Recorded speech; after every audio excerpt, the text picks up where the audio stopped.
sore kawan-kawan. Mari kita memulai CMC kita dengan menyanyikan pujian CMC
kita berdoa.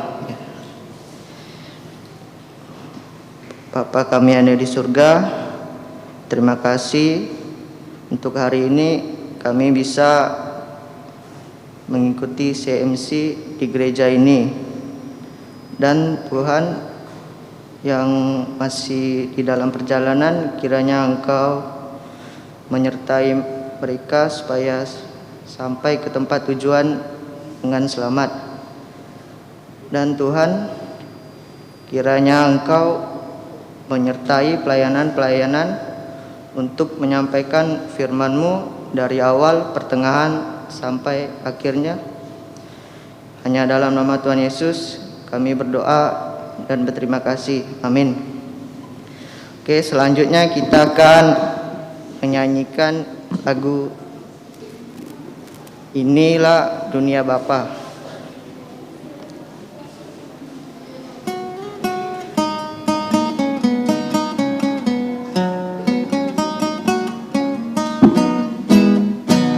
Ini dunia Bapa, anak dengarkanlah, langit bumi memuji Dia, bintang menggema. Ini dunia Bapa, jantungku tenanglah, pohon bunga langit laut takkan kuasanya. Ini dunia Bapa, burung menyanyilah, terang fajar mekar bunga, takkan ciptanya. Ini dunia Bapa, kasih-Nya besarlah, dan semua yang bernapas nyatakan hadirnya. Di dunia Bapa, selalu ku ingatlah, kuasa dosa tak berjaya, hanya Ya berkuasa. Ini dunia Bapa, jantungku tak susahlah, umat semua memuji Dia, nyatakan makanya. Oke, lagu selanjutnya mari tuturkan kisah Yesus.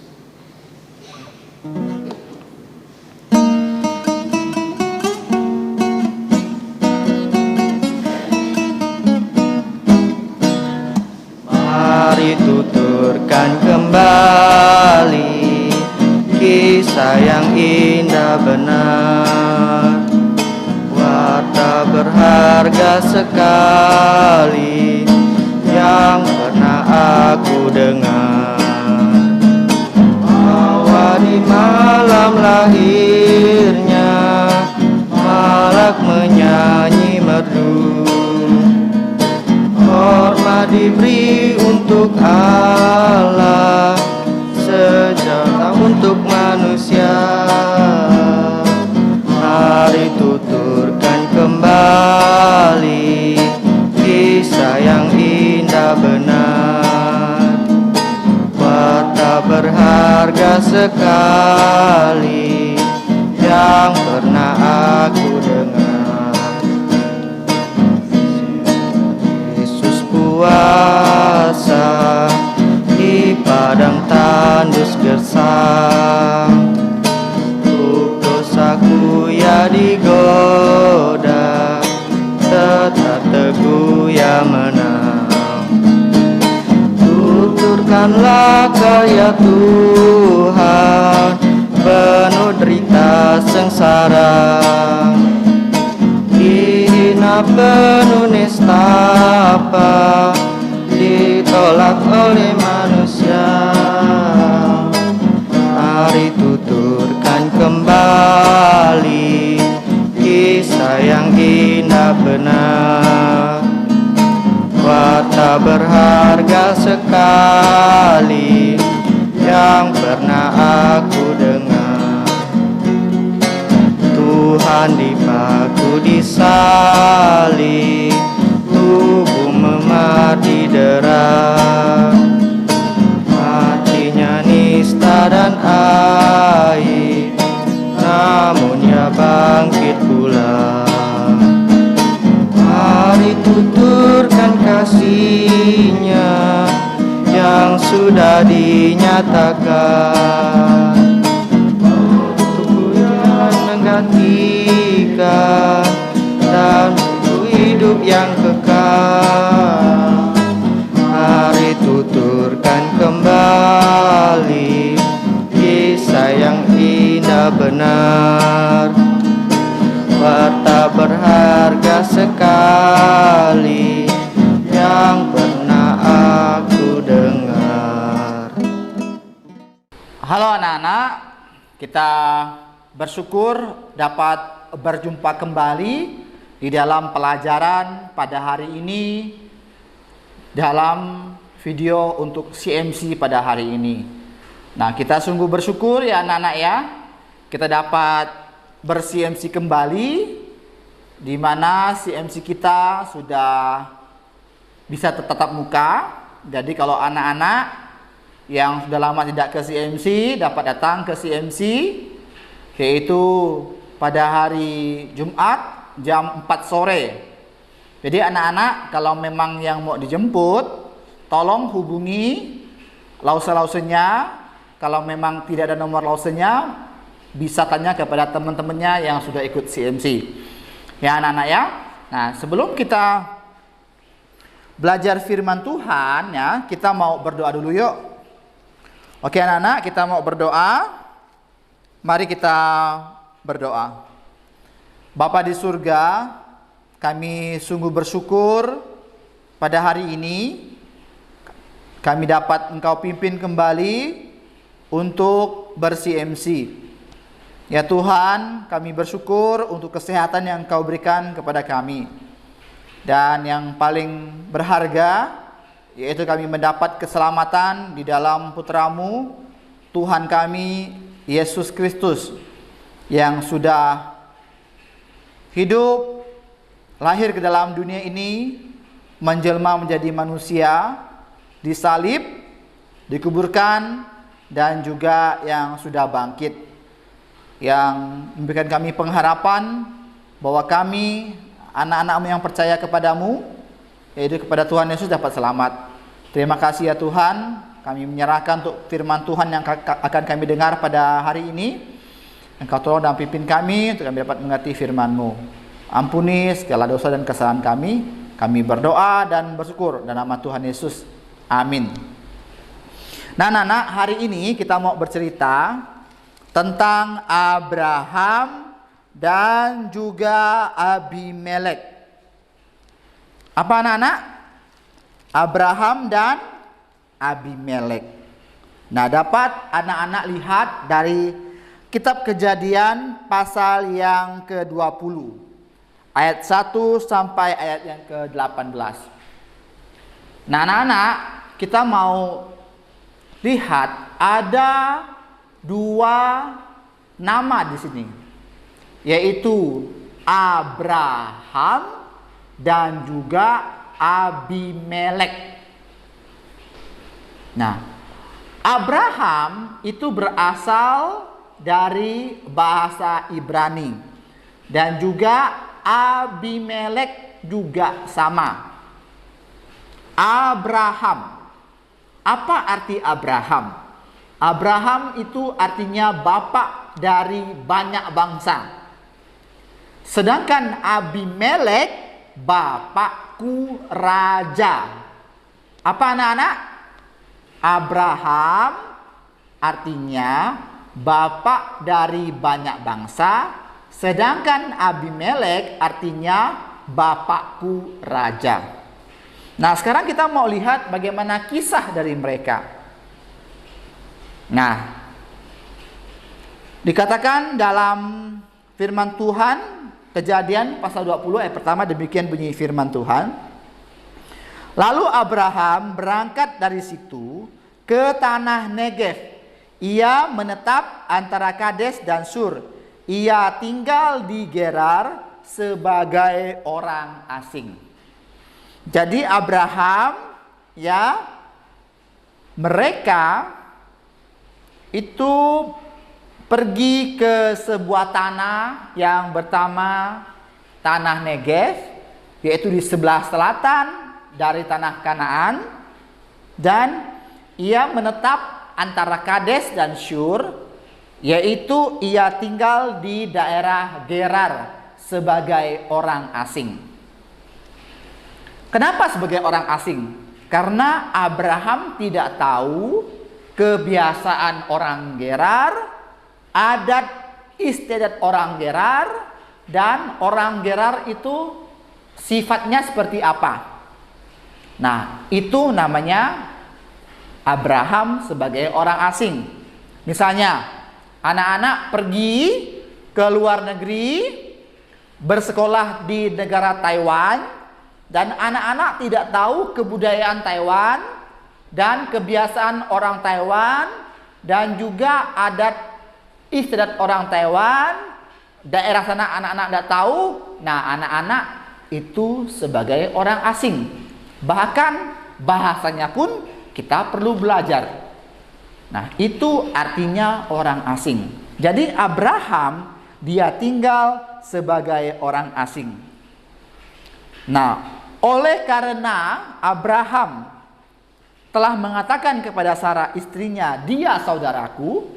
Jadi Abraham, ya, kalau dia ketemu dengan orang-orang, dia akan bilang bahwa Sarah itu memang saudaranya. Memang betul, Sarah itu saudaranya. Kenapa? Karena Sarah sebapak tapi lain ibu. Ya, nah inilah. Jadi Sarah itu memang saudaranya, tetapi ya, dan juga istrinya. Nah, pada waktu itu memang diperbolehkan untuk menikah sesama saudara untuk menurunkan keturunan Mesias, yaitu Tuhan Yesus. Tapi sekarang tidak boleh berkawin saudara karena bisa mendatangkan banyak penyakit, ya, dan juga dilarang. Nah, kita lihat sekarang. Jadi Abraham itu bilang sama orang-orang di daerah Gerar bahwa Sarah itu istrinya. Sarah itu, ya, perempuan yang menurut Lause adalah perempuan yang salah satu paling cantik di Alkitab. Karena apa? Sarah waktu keluar dari bersama-sama dengan Abraham dari Ur Kasdim, Sarah itu sudah usia nenek-nenek, udah 70, kurang lebih seperti itu. Dan sekarang dia sampai di daerah Gerar. Anak-anak coba bayangkan ya, usia 70-80, kan sudah keriput. Tapi Sarah tidak. Kenapa? Karena ada seorang raja yang bernama Abimelek ya, yang mau mengambil Sarah sebagai istrinya. Apa anak-anak? Mau mengambil Sarah sebagai istrinya. Boleh tidak mengambil hak orang lain? Tidak boleh ya. Tapi masalahnya Abimelek tidak tahu bahwa Sarah itu adalah istri dari Abraham. Abraham berbohong waktu itu. Boleh nggak bohong putih? Jadi bohong untuk kebaikan? Tidak boleh. Bohong ya bohong. Dosa namanya ya. Jadi Abraham di sini dia bersalah karena dia berbohong. Nah, tetapi pada waktu malam ya, Allah datang kepada Abimelek dalam suatu mimpi serta berfirman kepadanya, engkau harus mati karena perempuan yang telah kau ambil itu, sebab ia sudah bersuami. Abimelek mungkin dia terkejut karena Sarah sudah bersuami, padahal Sarah kan cuma punya saudara Abraham namanya. Apakah Abimelek pantas mati? Nah, kita lihat di sini ya. Nah, sekarang adapun Abimelek belum menghampiri Sarah. Artinya Abimelek belum hidup sebagai suami istri yang sesungguhnya bersama Sarah. Jadi berkatalah ia, Tuhan, apakah engkau membunuh bangsa yang tak bersalah? Bukankah orang itu mengatakan sendiri kepadaku bahwa dia saudaraku, dan perempuan itu sendiri telah mengatakan ia saudaraku. Jadi hal ini kulakukan dengan hati yang tulus dan dengan tangan yang suci. Nah, niat dari Abimelek adalah tulus dan suci, mau mengambil Sarah sebagai istrinya. Tetapi Abraham dan Sarah sudah bekerja sama untuk berbohong. Jadi Tuhan itu mau jaga Abimelek supaya tidak berdosa, dan juga Tuhan mau jaga Abraham dan Sarah supaya murni, supaya tidak berdosa, tidak bersalah juga dalam hal ini. Nah, ini adalah penjagaan Allah. Jadi kita tahu bahwa hidup kita semuanya itu dijaga oleh Tuhan. Sama seperti Tuhan menjaga Abraham, Sarah dan juga Abimelek agar mereka bertiga tidak bersalah dalam hal ini. Ya. Nah, dan lalu berfirmanlah Allah kepadanya dalam mimpi. Aku tahu juga bahwa engkau telah melakukan hal itu dengan hati yang tulus. Maka aku pun telah mencegah engkau berbuat dosa terhadap aku. Sebab itu aku tidak membiarkan engkau menjamah dia. Di sini jelas bahwa Allah itu menjaga Abimelek dan juga menjaga kesucian dari Sarah dan juga Abraham. Ya. Jadi sekarang kembalikanlah istri orang itu, sebab dia seorang nabi, ia akan berdoa untuk engkau, maka engkau tetap hidup. Tetapi jika engkau tidak mengembalikan dia, ketahuilah engkau pasti mati, engkau dan semua orang bersama-sama dengan engkau. Jadi Allah itu ya, kalau mengatakan kepada Abimelek, kalau Abimelek tidak mengembalikan Sarah kepada Abraham, maka seluruh rakyat dari Abimelek akan dimusnahkan oleh Allah. Tetapi jika Abimelek mengembalikan Sarah kepada Abraham, dan Abraham akan berdoa sehingga dia diampuni, dan dia juga bukan diampuni, Abimelek juga akan diberkati oleh Tuhan. Nah, kita lihat kembali pada ayat yang kita lihat di sini, pada ayat yang ke-8. Keesokan harinya pagi-pagi Abraham memanggil Ayat yang ke-8 ya. Keesokan harinya pagi-pagi Abimelek ya memanggil semua hambanya dan memberitahukan seluruh peristiwa itu kepada mereka. Jadi Abimelek adalah seorang raja, dia pasti mempunyai begitu banyak hamba dan dia menceritakan hal itu kepada hamba-hambanya. Ya, bahwa Allah datang kepada dia melalui mimpi mengatakan bahwa kalau Abimelek tetap mengambil Sarah sebagai istrinya, maka semua bangsa di bawah pemerintahan Abimelek semua akan dihukum oleh Tuhan, akan dimusnahkan oleh Tuhan. Karena Sarah itu adalah istri orang. Ya. Nah, kita lihat di sini. Mereka lalu sangat takutlah orang-orang itu. Mereka adalah orang-orang yang takut akan Tuhan. Jadi mereka percaya bahwa hukuman Allah pasti akan datang kepada mereka kalau mereka tidak taat. Nah, sekarang kemudian Abimelek memanggil Abraham dan berkata kepadanya, "Perbuatan apakah yang kau lakukan ini terhadap kami, dan kesalahan apakah yang kau lakukan terhadap engkau, sehingga engkau mengatakan dosa besar atas diriku dan kerajaanku? Engkau telah berbuat hal-hal yang tidak patut kepadaku." Jadi Abimelek dia memanggil Abraham dan berkata, "Sebenarnya apa salah saya kepada Anda sehingga kamu mendatangkan dosa besar kepada kami? Bahkan kami mau dimusnahkan oleh Tuhan." Ya. Dan dikatakan, "Engkau telah berbuat hal-hal yang tidak patut kepadaku." Kenapa? Karena Abraham dan Sarah bekerjasama untuk membohongi semua orang yang mereka temui, termasuk Abimelek. Sehingga Abimelek mempunyai niat yang tulus mengambil Sarah sebagai istrinya. Karena Lausu percaya Sarah itu adalah perempuan yang cantik parasnya. Ya. Lalu kata Abimelek kepada Abraham, "Apakah maksudmu? Maka engkau melakukan hal ini." Sekarang Abimelek bertanya kepada Abraham, "Maksud kamu apa sih Abraham? Kamu membohongi saya sehingga Allah mau menghukumi saya dan semua rakyat saya, padahal saya ini berniat baik." Gimana Abraham menjawabnya? Lalu Abraham berkata, "Aku berpikir, ya, takut akan Allah tidak ada di tempat ini, tentulah aku akan dibunuh karena istriku."